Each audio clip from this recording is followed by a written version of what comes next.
My definition of success is embracing like the hustle and grind for whatever it is your goal is.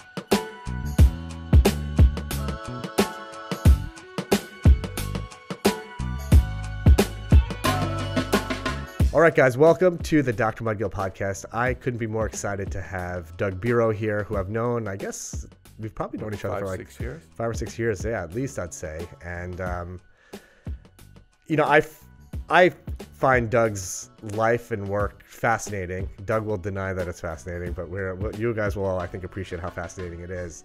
You know, one of the things that one of my friends who listens to the podcast actually mentioned to me was, you know, each of my podcasts is so varied. Whoever I'm interviewing is like a different personality. The first one's my mom, and then, you know, I had a professional football player, and, you know, doctor, as a bartender. And one of the things that he said to me, which really kind of resonated, you know, kind of sometimes it takes like eyes looking from the outside in to really shed some perspective on what you're doing.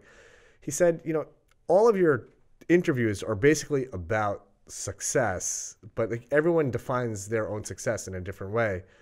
And he said, you know, why don't you start your podcast by asking whoever you're interviewing, like, what their definition of success is. And this is the one thing that I actually did ask Doug to prepare a little bit before we started the podcast. Just think about it. It doesn't have to be, you know, anything, you know, mind-blowing. It's just like, you know, everyone's definition of success is different. Like for me, you know, my definition of success, and we were kind of just touching on this on the conversation we were having, is embracing like the hustle and grind for whatever it is your goal is, you know, just being fully invested. It doesn't matter, you know, if you're, you know, making a gajillion dollars or, you know, saving the world. It's having, you know, personal fulfillment in whatever it is that you're doing, whether it's doing a podcast or seeing patients or, you know, reading slides or, you know, producing a piece of art or a piece of music. Being fully invested and immersed in it is success to me. You know, that's my definition of success. Doug, what's yours? Well, you know, obviously you asked me to ponder it, and I have, and it's a difficult question for me because there's so many different types of success in one's life. Emotional success, and frankly, you know, having been divorced twice and not in a primary relationship right now, I don't feel particularly successful in relationships at the moment. However, family success, you know, I have a wonderful 20-year-old kid who's a sophomore in Los Angeles at Occidental College, and he's the joy of my life, and he gives me great pleasure and fulfillment watching him grow and blossom. He's an artist as well. He's quite talented. His mother is an artist. So he got lives good in France, genes. right? What's that? She lives in France, right? She lives in Amsterdam. In Amsterdam, okay. So, you know, despite the fact that she moved to Amsterdam 15, 17 years ago, he's very well adjusted, given that his parents live, you know, so far apart. And she's been a very active mother, despite the fact that she's in Amsterdam, thanks to technology. You know, yeah. Skype has saved it, so she's still the boss. Yeah, well, the women. But you know, in that part of my life, I feel successful. Family, you know, I have a small family, but we're a close-knit family, and lately I've had to spend a lot of time. My mother is 91, and I have a brother who has a chronic illness since he's in his mid-20s. And so between my mother and my brother, I've spent a lot of time trying to make their lives more comfortable. So, you know, I feel loved by them, and I love them. So in that part of my life, I feel success. Are they in New York, Doug? They're in New Jersey. Okay, close by. Yeah, they're close by. My brother's in Montclair, and my mother is in Verona. They're literally neighboring towns. As far as work goes, you know, I've had a modicum of success over, you know, the last 30 years. I've been lucky. I've worked with a lot of talented people, a lot of talented artists, musicians. I've been in the advertising and then the music business as a creative director originally, and then about 15 years ago, 20 years ago, I started my own production company and have worked as a producer-director ever since. And I've been quite lucky to work with a lot of amazing artists. So just to give a little background here, Doug is the owner, writer, producer, director of Hudson River Films, which is his own studio. And, what fascinated me about Doug, I know Doug's body of work is pretty tremendous, actually, but he's worked with a lot of really prominent musicians like Herbie Hancock and Tony Bennett and Lady Gaga, and done films with them. And as I'm a huge music fan, particularly I love jazz, and Herbie Hancock is one of my idols. That's years ago when Doug told me that. And you actually gave me a DVD. I don't know if you remember. I do remember. Yeah, which I'm so psyched. And obviously, I still, of course, have it. But reading about your bio, just on your website, yeah, I didn't realize that you actually came from the world of advertising first. That's right. But were you always interested in film? Did you go to school for film? No, I didn't. I wish I had. I went to Colgate University in upstate New York, liberal arts education, English major.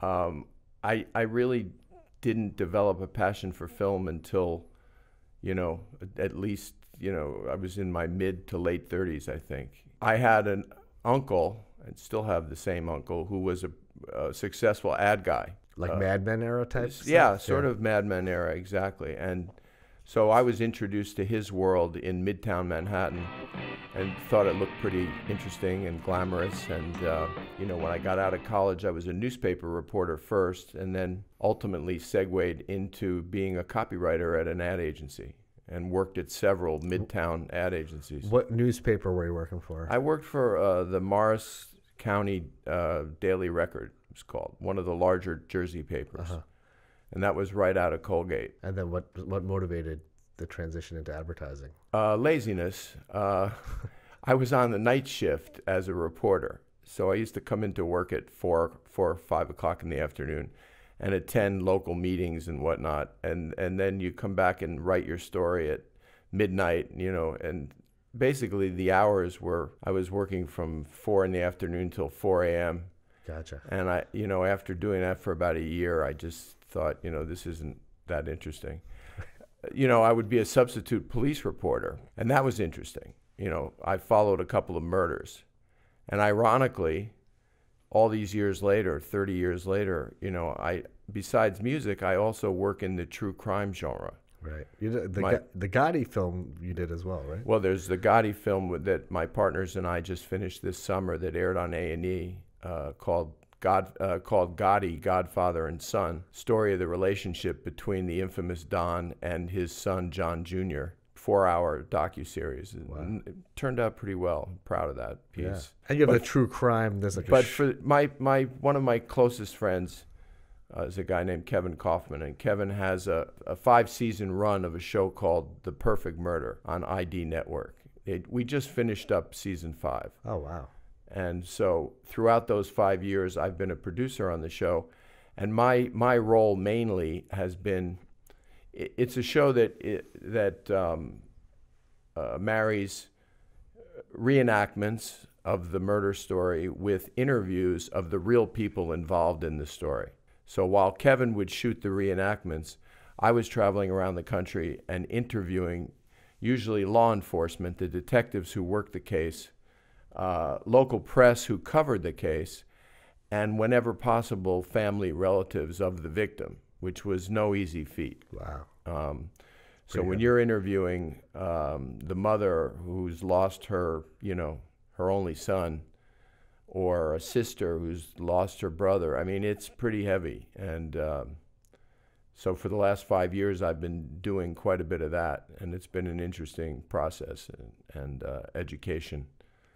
And I suppose for me, you learn empathy, because if you don't have empathy, you get nowhere. Right. You have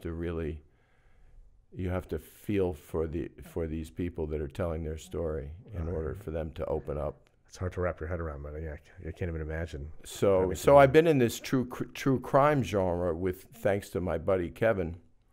And the Gotti story with Kevin and Richard Stratton, who actually brought the idea to Kevin and I. Richard is a guy that you need to bring on to here, because his stories are incredible. Anyway, so that was Gotti. So back to your roots, sort of. Yeah. The last 5 years have been sort of a combination of true crime work and and music. Very unlikely pairing. Right. But the music stuff is, that's my true love.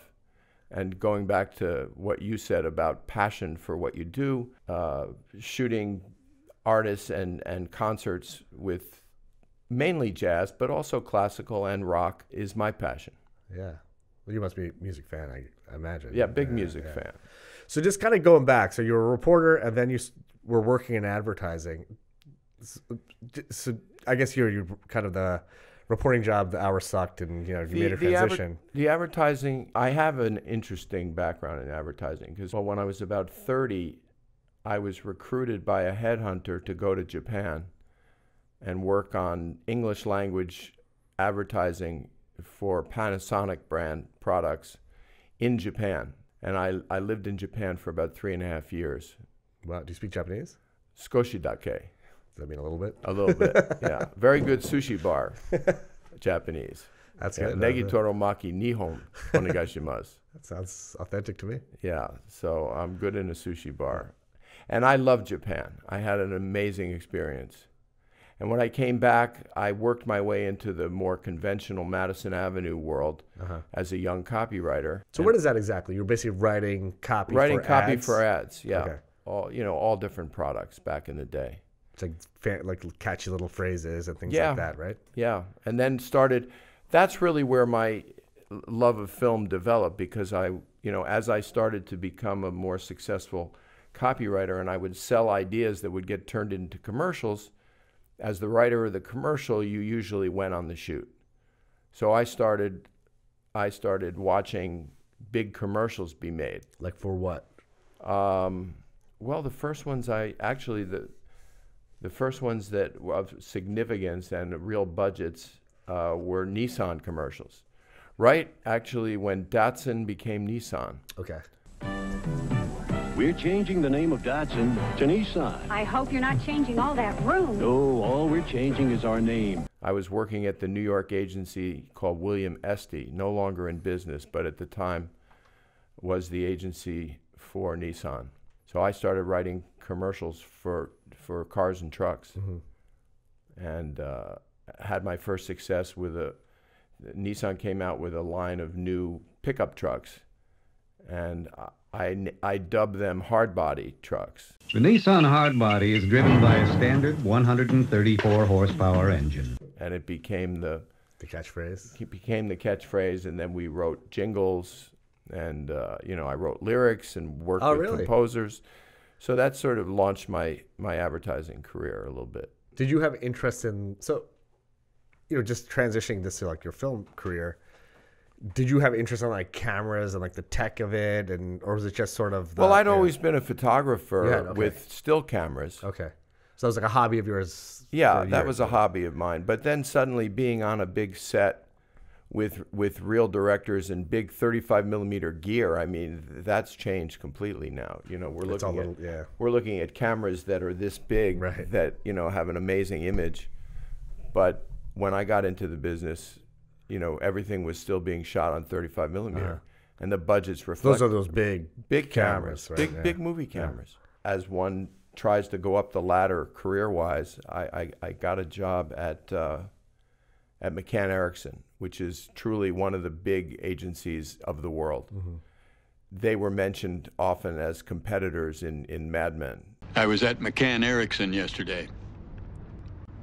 Why? McCann bought PPL and us. McCann Erickson. McCann was the classic agency, one of the biggest in the world. Still around? Still around. Oh, more than ever. All over the world they have offices. And the reason they're all over the world is they represent the biggest multinational brands, i.e. Coca-Cola is one of their, really their signature brand for that agency, as well as Nestle. Okay. And Levi's, and on and on and on. So I got a job with McCann Erickson on what they call the international team. And suddenly I was being shipped out to different ports to work on projects. As soon as I joined that international team, I was sent to Belgium to help the local creative team on new advertising for Goodyear tires. and then I started doing Coca-Cola products. Not only Coke, but Diet Coke and Fanta and Sprite. Gotcha. And that really opened up my world career-wise, because you're dealing with the biggest client, one of the biggest clients in the world, and you're doing really mainstream, pop, image-oriented advertising. Right. You know, thank God I wasn't doing, business-to-business technology. Well, not. Right. I mean, these are like sexy ads. These are sexy like, ads, on TV, fun like, ads.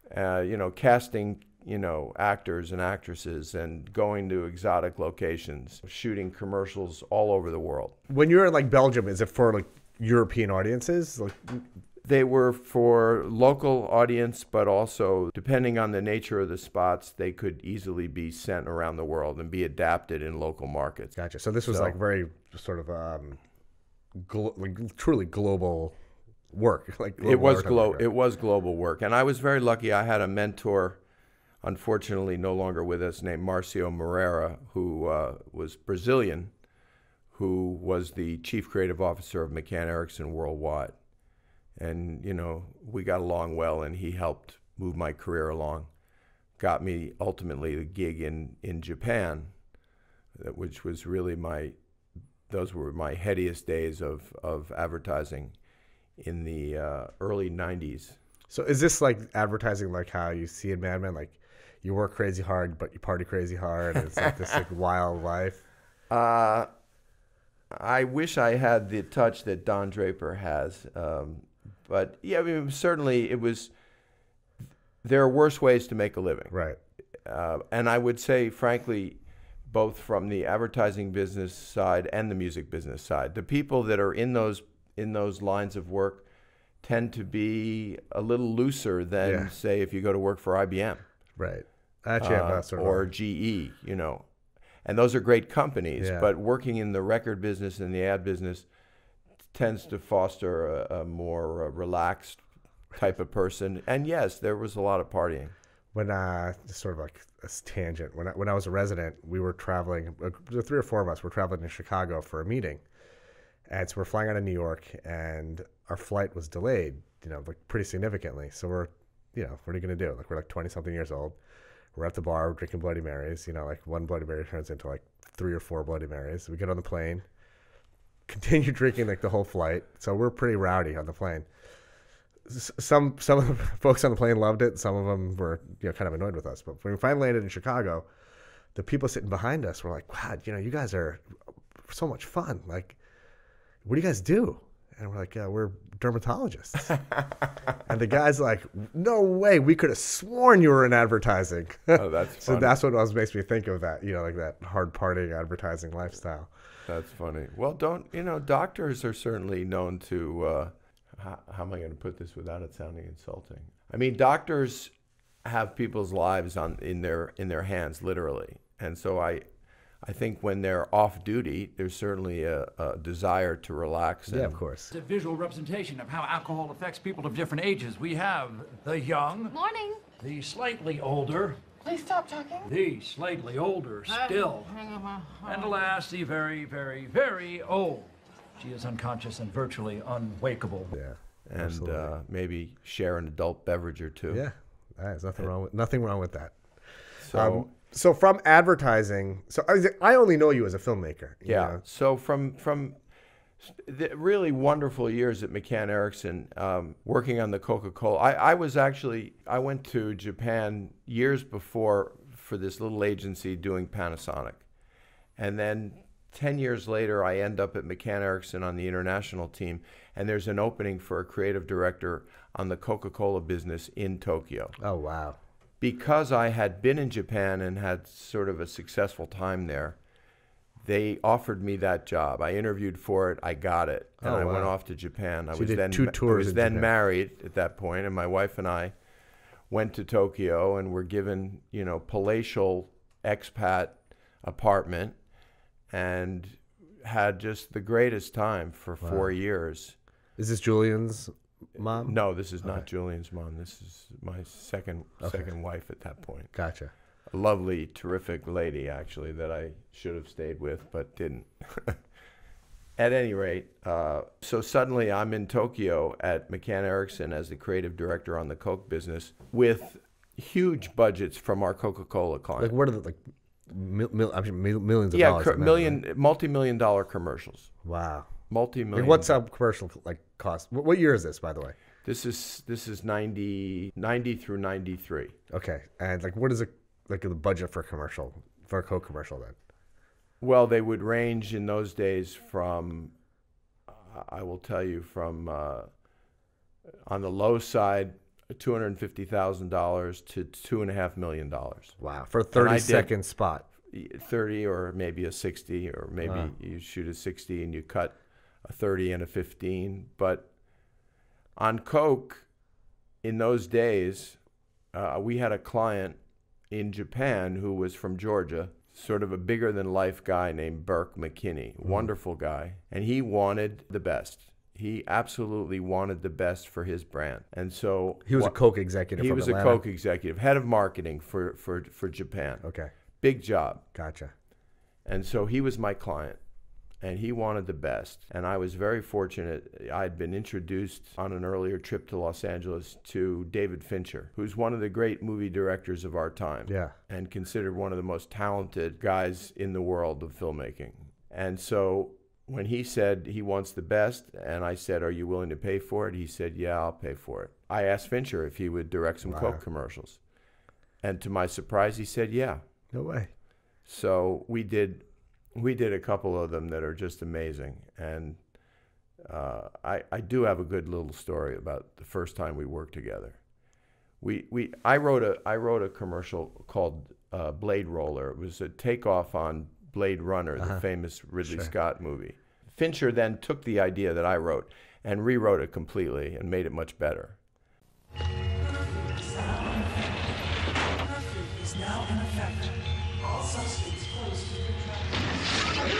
And then he got into it.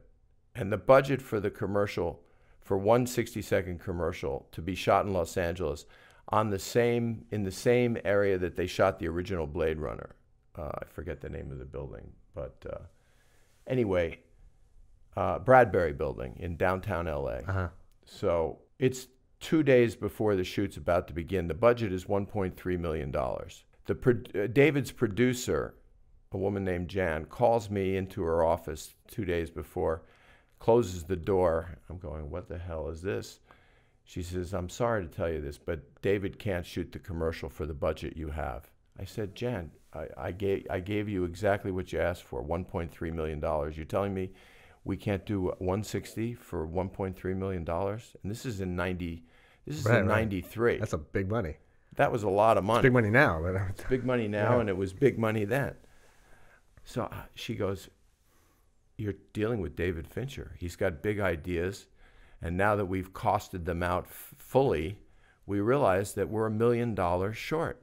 Whoa. I said, $1 million? You want me to get another $1 million? We're 2 days before the start? She said, "Yeah, otherwise David's not going to show up. Wow. We need this to be a $2.3 million commercial." So I called Burke. I said, "Burke, we got a little problem." I said, "I'd love you to come out here and sit down and have dinner with David and Jan and me and discuss the budget because they need $1 million." Burke was super cool. He said, "I'll be there tomorrow. You set up the dinner." He got on a plane from Tokyo, came into Los Angeles. We sat David Fincher next to Burke McKinney.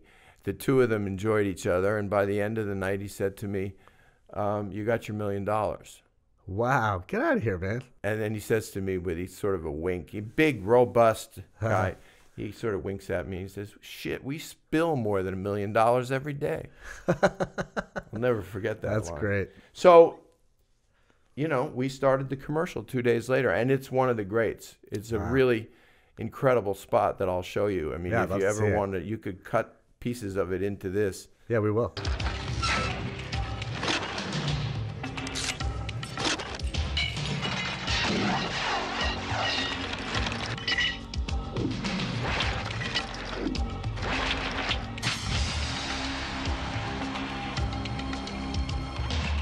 That was maybe the biggest commercial that I was ever involved with, money-wise. Yeah, right. But I also, in Japan, had the privilege of working with David Lynch I came up with an idea for a campaign based on Lynch's famous TV series, Twin Peaks.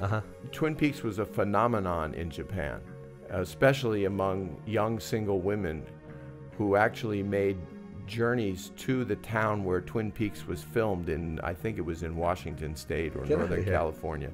And so we wrote a series of commercials based on Twin Peaks for the Japanese market. Wow. For another Coca-Cola product called Georgia Coffee. Georgia Coffee is a canned coffee, and you buy it in vending machines everywhere in Japan. And there's all these different flavors. There's mocha this and espresso this, and they come in little cans, and in the vending machines, you could order them hot or cold. Whoa, get out of here. And it's a fabulous product. You know, it's a little bit kind of like the mocha taste, almost like chocolate milk, but not quite as sweet. The Japanese were nuts for this stuff because I guess it had a high amount, had a lot of caffeine and sugar, and it would really jack you up. Right. It was before Red Bull, the days before Red Bull. Exactly, way before Red Bull. Right. But I went to the movie community rather than the advertising community, and I got David Lynch to shoot commercials from work that he had created. And so that was a great experience. That was about 2 or 3 weeks. We made 4 commercials that were serial in nature. Before Asami disappeared, she sent me this postcard from Great Northern. When they searched her room, all they found was this picture and this deer head. Let's think about this over a coffee. No, Lucy? Incredible. You two have got to try this. It's rich. Man, oh man, this Georgia is damn fine coffee. It's true. What about this deer head? Notice the symbol, Ken. I think you and I should take a drive. Big Ed's Gas Farm, Georgia. So that's cool. We told a little story between the 4 commercials. And working with David Lynch was, like working with David Fincher was an amazing privilege. Because again, I was watching a master, a real master. So that's what propelled me into wanting to be a director and shoot stuff myself. Not that I could ever be at the level that those guys are at, but nevertheless, I could go chase other smaller projects and hopefully begin to direct and produce myself. And that's what happened. So what specifically happened? You said one day, all right, I'm going to just venture out and start a film production company? When I came back from Japan. So you were done in Japan. They're like, okay, Doug, you're done. Like this. Well, I rushed back from Japan. I could have stayed there and was having the time of my life, but I felt, you talk about passion to succeed and ambition. I was ambitious to get back to the mothership, the New York office. I had a lot of success on the Coke brand, also Levi's. Fincher actually shot Levi's commercials for me as well.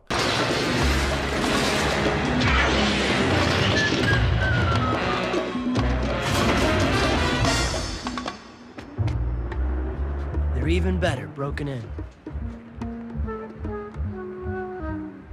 So I had a body of work that was as good as anybody in the company, in my opinion. And so I wanted to go back and parlay that in New York. So I was offered the #2 creative job at McCann, New York on the Coke business. So I leave Japan and I get back. And by that time, the whole landscape of the advertising business changed. The famous talent agency called CAA, Creative Artists Agency, was now making Coke commercials. And this was the first time that big accounts had actually divided up their work and distributed it among more than one ad agency. So what's CAA is like a... CAA is a talent agency. So like they are... Founded by Mike Ovitz. Okay. The most famous...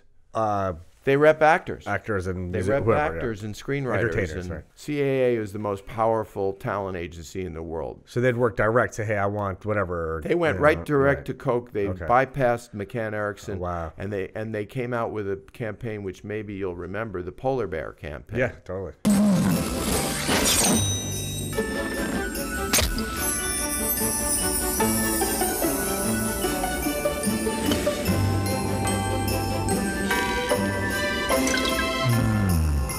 That was the beginning of the end. It changed the paradigm because the way the ad business worked is if you had the IBM account, nobody else did IBM commercials, just your agency. It's like a monopoly, basically. Yeah, and McCann Erickson had all the Coke business around the world. and all the Nestle's business around the world.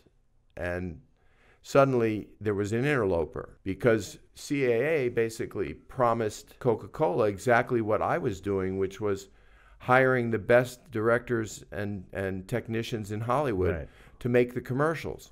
Not that the people that did that were more accustomed to working commercials weren't super talented, because they are and they were. They were and they are. But there was an allure to working with movie directors. Right. And which I fell for. And you were the in. And really. I was an instigator, frankly, because most people were working with famous commercial directors that did almost exclusively commercials. Suddenly, I'm working with David Fincher and David Lynch, and J.J. Abrams, actually, I did a spot with as well. So I felt very fortunate to get to work with these people, and I was inspired by them. So but I rushed back to New York thinking I'm going to be a big shot on the Coke business. And at that point, most of the Coke business was going to CAA, having launched with that very successful Polar Bears commercial. Meanwhile, the commercial I did with Fincher that won awards around the world, they didn't play it in the United States. Oh, wow. Because Coca-Cola didn't want to give McCann Erickson a pat on the back at that point. So they ran only CAA commercials. Oh. So suddenly I don't really have a job in New York because there's no Coca-Cola business that I'm going to be working on. Is it like sort of a commissions-based business too? Like, so you come back here and like the value of the account dictates your salary or your income for the year? Not as an employee, no. But the agency and the client have very specific types of monetary relationships. And classically, in the sort of last generation, when I came up in the advertising business, it was all based on media buys. So if you're a big corporation and you spend $100 million on TV commercials, print ads, and radio, which is what it was in those days. The internet wasn't there. The agency would take, I believe the classic percentage was 15%. So if they spent $100 million on media, then 15 million of it went to the agency. And that's how fees were determined. So you were getting your salary regardless. I was getting my salary regardless. But creatively, it was your salary was pegged on how valuable, like any job, how valuable were you to the company. So if you make hit commercials and you win awards and your client likes you, then you get, you get bumps and you start to make some money. But suddenly there's no Coke to be had, and I'm put on, I believe it was AT&T business to business. Not that AT&T isn't a great company, but this was the driest advertising it's just imaginable. Boring stuff. Yeah. And I couldn't take it, frankly. I simply, after having been fortunate enough to work in Tokyo on, Levi's and Coca-Cola brands and work with huge budgets and these famous directors who were inspirational, I just up and quit one day. I just up and quit. Wow. So you did literally like, all right, I'm done with this shit and walked out? Yeah, that's it. I mean, not that I had so much money that I could afford to not work for very long, but I just couldn't deal with it. Wow. So I quit, and I started a little production company that I called Mad Dog Films. And Mad Dog Films was around. But you knew then, okay, I'm leaving, and I'm just going to start a film company because that's my passion. Yeah. And I'm just going to take a chance and see where it goes. Yeah. So here comes Mad Dog Films. Mad Dog Films. And that's ballsy. I guess so. Did you have Julian at that time? No. No, okay. So you didn't have any children. No, this was in 90. This was 93, 94. Okay. Yeah, I guess, the way, looking back, I guess it was ballsy. Yeah. But you had no income, basically. I had no income. And you were spending money building another business from scratch. Yes. Really, the only credibility as a filmmaker was working with some directors who were very famous. Well, that didn't really give me much credit. I mean, I couldn't use that as, hire me because I worked with David Lynch and David Fincher, because they're geniuses in their own right. That doesn't mean that I have any talent. So then how did you... My only talent was being fortunate enough to get them to agree to work with me. So what? So you start Mad Dog Productions and what? I started Mad Dog Films, and I got a call from a buddy of mine, an editor who had they had a very little production company, and they said, we've got a job for RCA Records. They want a little corporate film introducing their new leadership of the record label. Did you have a crew and cameras and stuff? Well, we did, sure. I mean, at that point, you put a crew together and you rent gear on an as-needed basis, on an ad hoc basis. So these friends of mine had the job to make a little short film introducing the new thinking at RCA Records, and they asked me to direct the film. Who is this friend? Like, how did you know this person? How did I know him? And how did he know what you were doing now? Like, were you hustling? It's like saying, hey, here we are, Mad Dog Films, we're ready to do, any sort of... This is a buddy of mine named Alan Miller, who's been a longtime editor on the New York scene, and I guess I just knew Alan socially for years. Okay. And he called me up out of the blue and said, we're pitching RCA to do a little film. Why don't we attach you as the director? First gig. We'll run it through our company, and I'll edit it, but you direct it.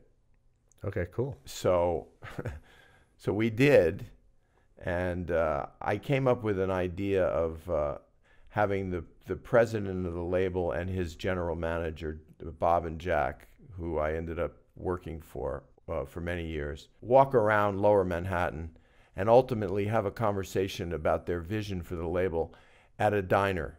I don't know if you know the diner in Tribeca, the Square Diner. Yeah, of course, yeah. Famous diner. Yeah. It was just a cool place to have a conversation. Right. We shot that commercial. And were they into it? They're like, wow, that's an amazing idea. Well, they liked it, and I also pitched the idea of keeping it in black and white. Cool. Basically showing that these guys were thinking outside of the box. And black and white was a little out of the box. Right. And the thing that I will always remember from that little experience, it was a one-day shoot, and we ended up cutting like a 7-minute film. But what I'll always remember is just by sheer luck. Luck is important in life. Absolutely. It's absolutely important. And sometimes you get it and sometimes you don't. But when you get it, you recognize it and you go with it. Yeah. So we're in this Square Diner, and I've got Bob and Jack across from the booth talking to each other. And they're having a great conversation. And every time Bob says something, and he's the boss, there's an actual old cash register in this diner.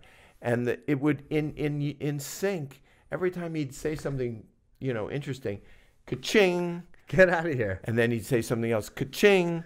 And it was real. And it's as if we had done it in post-production. Wow. It was just fantastic.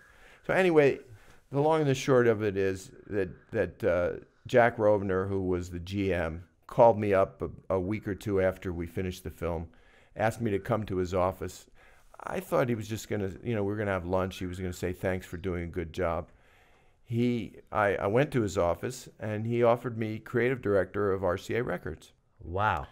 Which had offices in Los Angeles and New York. So as running the music creative side director, I had never worked for a record label, but he knew my advertising background, and my job as a creative director at a record label was to oversee the music videos, which that I certainly had an understanding of, because music videos are very much like commercials for artists, and supervise a team of graphic designers for all the album packaging, artwork, print ads, et cetera, et cetera. Again, pre-internet at that point. But it's all not advertising far stuff, away.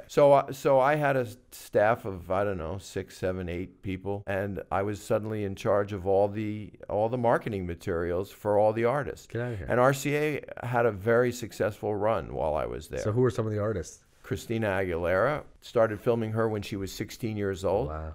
And we made what was called an EPK, electronic press kit, of Christina that helped launch her around the world. We had the Foo Fighters, we had the Kings of Leon, we had Dave Matthews Band. I did tremendous amount of work with that band. David Gray. There were a lot of really fantastic artists. Are you still in touch with any of the artists? Some of them. Some of them. It's funny, I just ran into the road manager of Dave Matthews Band. They were just playing in New York a couple of weeks ago. What, Dave was? Yeah, like a couple of Friday nights. Yes, I missed it. But Michael, who I met 20 years ago when I was doing videos with Dave Matthews, is now a major manager of artists. And I ran into him in the subway in Brooklyn. No way. And we're going to have coffee next week. That's amazing. It's fun. So anyway, Jack offers me this job, and suddenly I'm in the music business.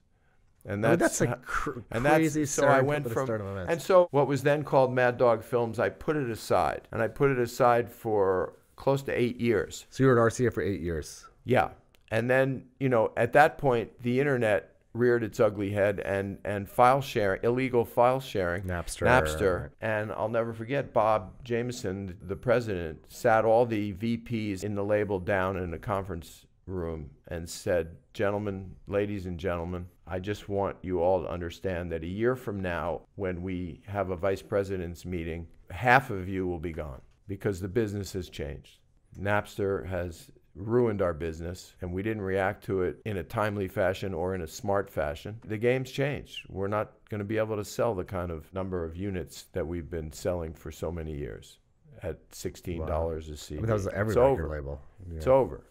Wow. So I hung on for, I don't remember how many more months, but they brought in a new regime.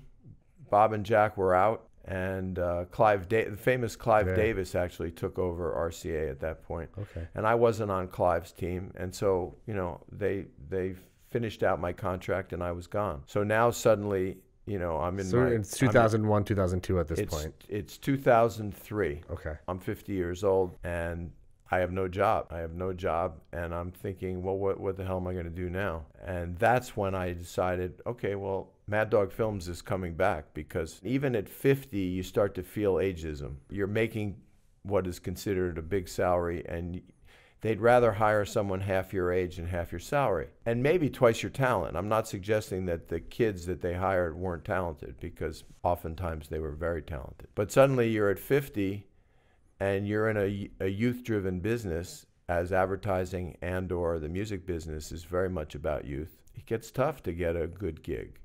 But I didn't even try, to be honest. I just said, you know what, let's open up Mad Dog Films and try to give it a go. And then Mad Dog became Hudson River Films because there was another Mad Dog Films in New York. Oh, no way. And the reason that I was allowed to get away with it is I had incorporated in Delaware, they had incorporated in New York, and they were both legal incorporations.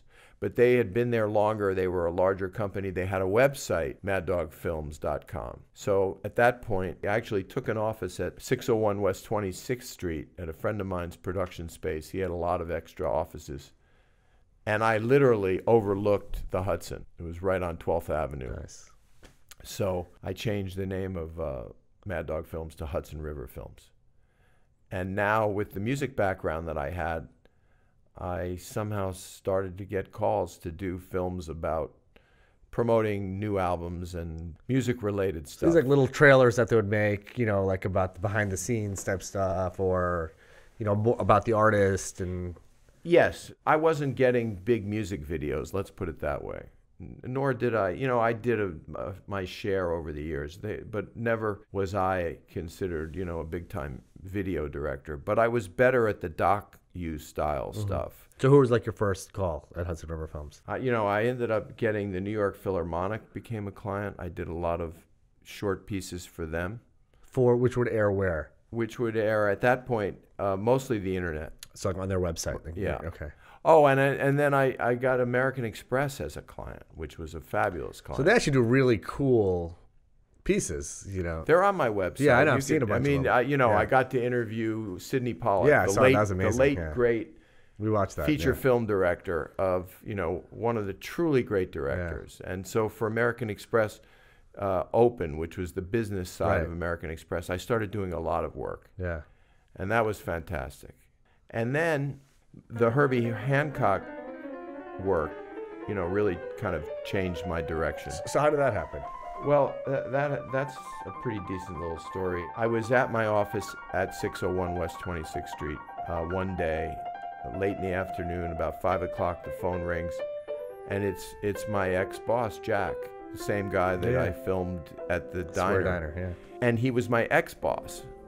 But Jack, you know, didn't care that I wasn't working for him anymore. He gets me on the phone, and in a very fast, brusque way, he said, I need you to go shoot something for me. I go, yeah, what is it? He goes, I just need you to do it now. It's 5 o'clock on a Friday afternoon. I'm like, Jack, you know, I have plans. I'm sorry, I can't do it. And he says, it's Herbie Hancock and John Mayer in the studio. Wow. I said, okay, Jack. I love that song. Stitched Up is the tune. Yeah, that's right. Yeah.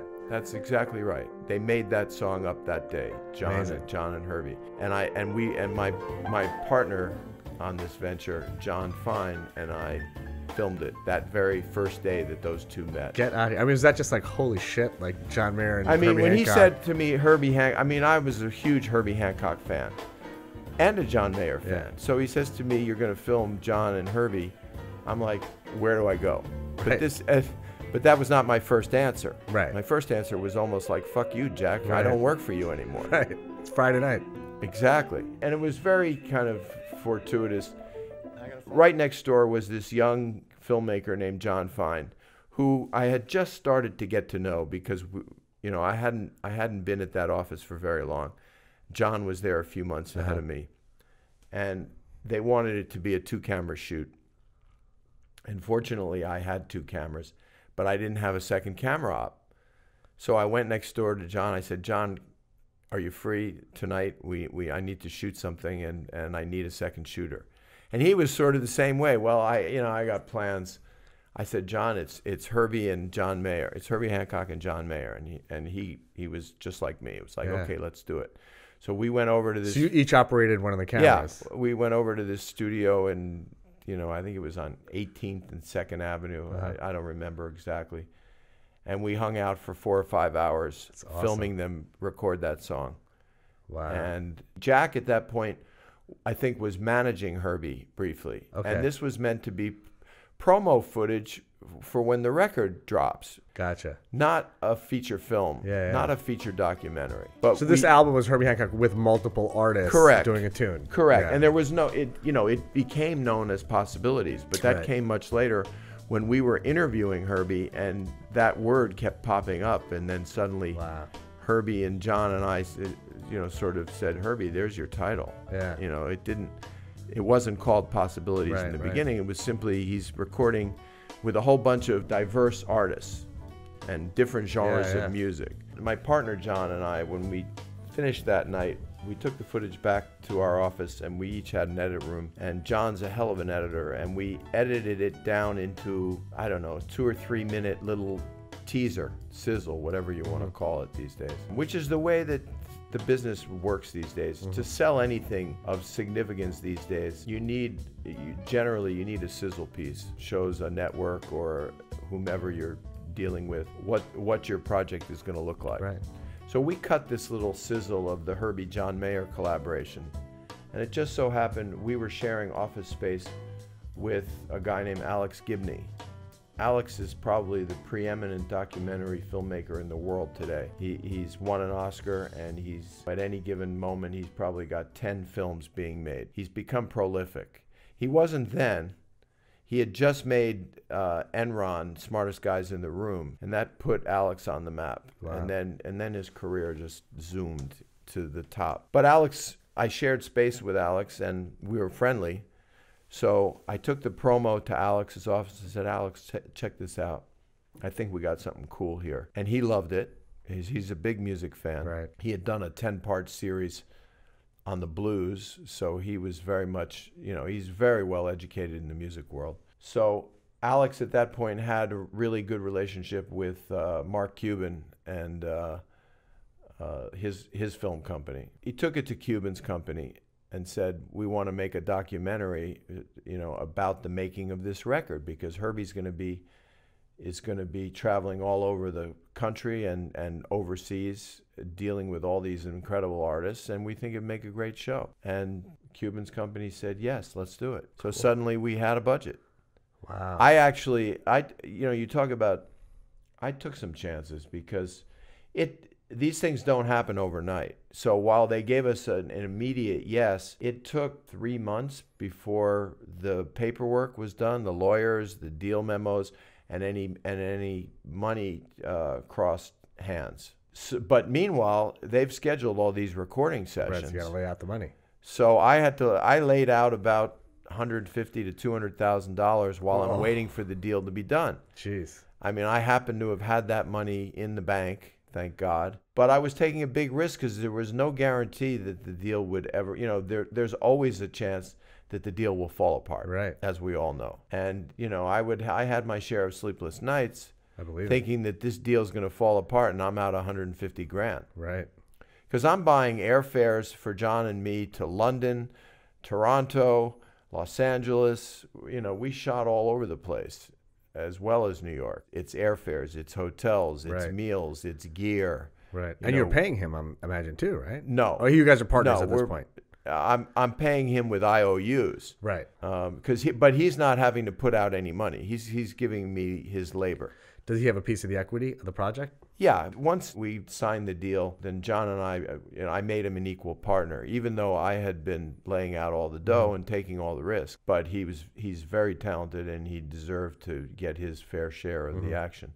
It's not like we made a lot of money on this thing. We made something, certainly. But the film did well. Right. I mean, just your own map. It helped us. You know, it helped our credibility. Of course. Both, you know, John and I still work together, but we also have our own companies and do lots of jobs apart. But this past weekend, we were actually in D.C. filming another Herbie Hancock, you know, project. You know, he's the chairman of the Thelonious Monk Institute of Jazz. And they had their piano competition this past weekend in D.C. I've actually seen, that's been filmed before. Yeah. I've seen stuff about that It's before, fantastic. 12 world-class young pianists, sick. each play for 15 minutes, one after the next, So it was a very long day, but it was the quality of the music and musicianship was just phenomenal. That's amazing. So we filmed that, and then the next day they have a fundraising gala at the Kennedy Center. Cool. And they honored Aretha Franklin, who died this year. Right. John cut together a 5-minute tribute to Aretha. Wow. Using this historic stock footage? Using archival footage of all kinds that played on a big screen at the Kennedy Center. Wow. And then they had a tribute also to Dee Dee Bridgewater. Oh, nice. Who's one of the preeminent jazz singers in the world, who's phenomenal. So it was really a lot of fun. That's amazing. So Herbie has been very supportive. So after we finished the film... So you basically were filming all of the sessions with the artists. We filmed all the sessions. Right, and some behind-the-scenes stuff with Herbie and, you know... Yeah, a lot of behind-the-scenes, everywhere we went. That's awesome. So who were some of the artists on that? Brian Eno, Christina Aguilera, Damian Rice, Johnny Lang, the great blues guitarist. There was about 10 artists. Right. But, you know, Herbie has a unique ability to make new things out of old. You know, he's always challenging himself and the musicians that he works with to find new direction. And so, you know, these would be, in most cases, they were existing tunes. When these artists would collaborate with Herbie, they would turn it into something brand new. Right. So, you know, Herbie continues all these years. He's always challenging himself. With new kinds of work. He's like a really eccentric kind of guy too. Like just when you hear him talk in interviews and stuff, he's like his brain is just like operating on like this crazy fast pace. He's a genius, Herbie. I mean, literally a genius. He was a child prodigy on the keys. He grew up in Chicago. He went to, I think it's Grinnell College, and I think it's in Illinois, and was an engineering major. And he's an engineer and mathematician. You know, at age 20, somehow he got to New York and somebody said, you know, Miles Davis needs to hear you. And at age 20, suddenly he's in one of the great quartets of jazz has ever seen, with Miles and Tony Williams on drums and Ron Carter on bass. Four animals of their field. And Wayne Shorter, who's Herbie's dearest friend. You know, they're best friends. Oh wow! Unfortunately, Wayne is really weak right now. He's pretty ill. Although he was actually this past weekend on Saturday night. John and I did not film because it was the Kennedy Center honors. Wayne was honored as one of the Kennedy Center honorees. Of course, Herbie was there. That's awesome. And played. Yeah, Wayne is an amazing character. At any rate, Herbie is the goodwill ambassador of jazz for UNESCO. And UNESCO and the Monk Institute have combined for the last 7 years, and they have created a yearly event every April 30th. They have what's called International Jazz Day in a different city around the world. Started the first one 7 years ago, was at the UN General Assembly. And then we went to Istanbul.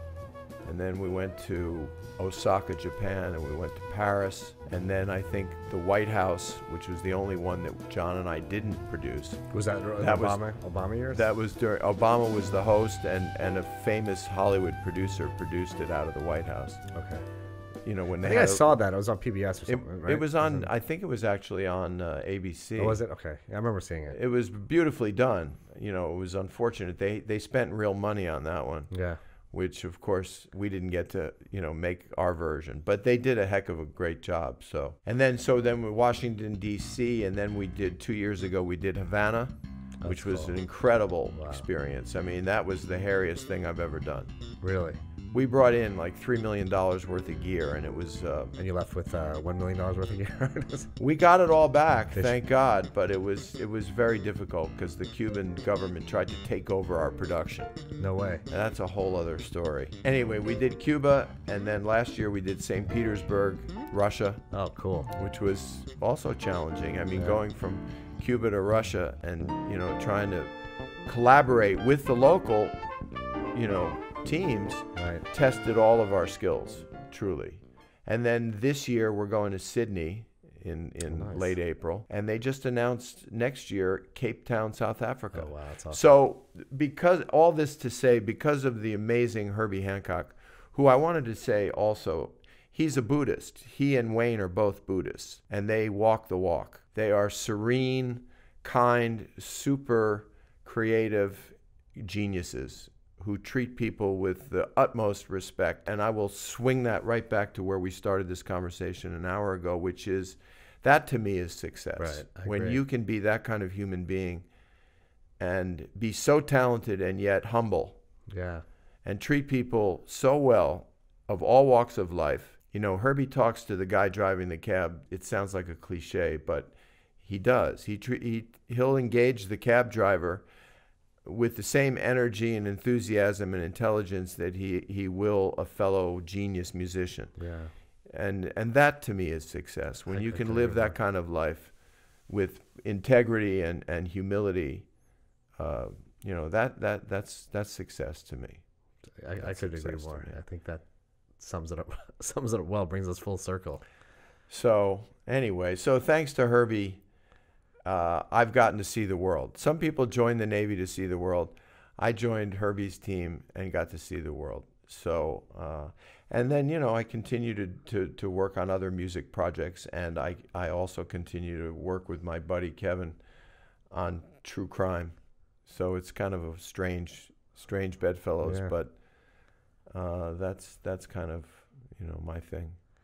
Well, I mean, Doug, I know the podcast listeners don't really necessarily know the background to getting you to sit here, but one of the things that you did say was that, you know, your life isn't interesting or fascinating, and, you know, I think I and the guys here are filming, this is probably one of the most fascinating podcasts that we've had, and, you know, I just can't thank you enough for spending this Saturday morning with us. And, you know, you really, it's you're just, like, we were speaking about Herbie being such a humble guy.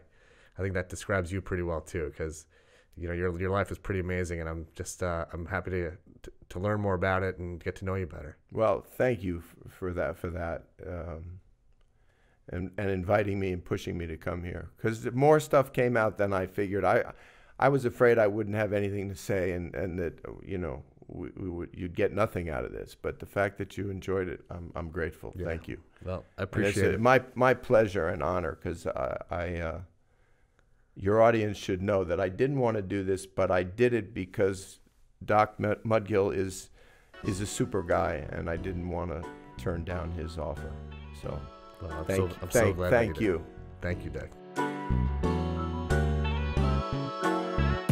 Thank you for watching the Dr. Mudgil podcast. You can find the corresponding audio to this podcast on iTunes, Spotify, and SoundCloud. Let's get it.